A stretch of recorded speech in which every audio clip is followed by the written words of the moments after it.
వార్తలు చెప్పమంటే ఎదురు తిరిగి పని తప్పించుకొని తిరుగుతున్న మా రవలి ఇవాళ ఎడికి పోయిందో ఏమో. మరి ఇంతకీ వార్త దొరికిందో?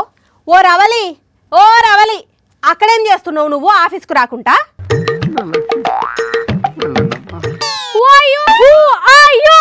ఏ పిల్ల, అక్కడికి వచ్చిందంటే ఈపు విమానం మోత మోగుతుంది. ఏమనుకుంటున్నావో? అసలు నువ్వెవరు? నన్నెందుకు పిలుస్తున్నావు? ఆ కుర్చీలో నువ్వు ఎందుకు కూర్చున్నావు? అయినా నా పేరు రవలి అని నీకెట్లా తెలుసు? ఏ పిసగిట్లా లేచిందా పిల్ల? లేకుంటే ఇప్పుడే గజనీ సినిమా చూసి వచ్చినవా ఇట్లా? ముందుగా ఆ కుర్చీ ఎందుకు ఎక్కినవో నాకు చెప్పు. అల్పం ఆడిస్తే చెవులు జాడిస్తాయి. ఆడికొచ్చిందంటే చెంప చెల్లు చెల్లుమని అంటది. నేనుండకుంటే ఇంకెవరుంటారు? రోజు వార్తలు నేను చదవకుంటే నువ్వు చదువుతున్నావా? అయ్యో, నా క్లోజ్ ఫ్రెండ్ వాణి లేదా? పంపించేసావా నువ్వు? అయ్యయ్యో వాణి, వాణి, అయ్యో పలుకుతలేదే. ఓయ్ వాణిని నేను మీకేడవేంది? నువ్వేం మాట్లాడుతున్నావో అర్థమవుతున్నదా? అవును, గరం గరం వార్తలు మా వాణియే చదివేది చదివేది చదివేది. అసలు చాలు చేసిందే ఆమె. మధ్యలో నువ్వెందుకు వచ్చినావు? కన్ఫర్మ్ పిచ్చి బాగా ముదిరింది నీకు. పిచ్చి నాకు కాదు, నీకు. ఫస్ట్ నువ్వు అక్కడికి లే. అసలు నువ్వు అక్కడికి వెళ్ళి లేచినాకనే నేను మాట్లాడతా నీతోని. అబ్బా ఏంది లొల్లి? వార్త చెప్పుతావా ఇట్లనే సతాయిస్తావా? అసలు నువ్వెవరు? నేను నీకు వార్త ఎందుకు చెప్పాలి? మా వాణి ఎటు పోయింది? ఇట్లా మాట్లాడుతున్నది ఏందివే? నిజంగానే గతం ఇట్లా మర్చిపోయిందా ఎట్లా?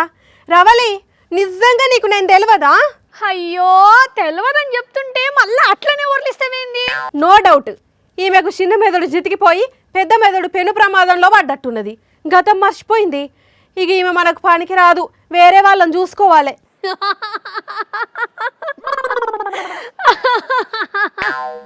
గతం మర్చిపోయినా అంటే నమ్మినవా అంజలి?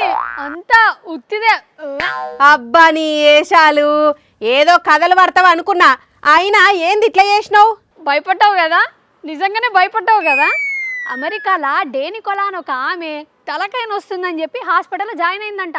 ట్రీట్మెంట్ జరుగుతున్న సమయంలోనే ఆమె 30 ఏళ్ల క్రితం జరిగినది అంతా మర్చిపోయిందంట. ఇప్పుడు ఆమె వయసు 60 ఏళ్ళు. ఆమెకి 30 ఏళ్ల క్రింద సంబంధించిన మ్యాటర్ మాత్రమే గుర్తుకుంది. అవునా? అంటే ఇప్పుడు ఆమె ఎవరిని గుర్తుపడతలేదా? ఫస్ట్ 30 సంవత్సరాలు తనకు పరిచయమైన వాళ్ళు తను చేసిన పనులన్నీ గుర్తుకున్నాయంట. తర్వాత 30 సంవత్సరాలు మాత్రం అన్నీ మర్చిపోయిందట. ఆమెకు పెళ్ళయిందా? ఆమెకి పెళ్ళయిందంట. భర్త, పిల్లలు, మనవళ్ళు కూడా ఉన్నారంట. కానీ పాపం ఆమెకి ఏం గుర్తుకులేదు. దీన్ని ట్రాన్సియెంట్ గ్లోబల్ అమెనేషియా అనే మతిమరుపు వ్యాధి అంటారంట.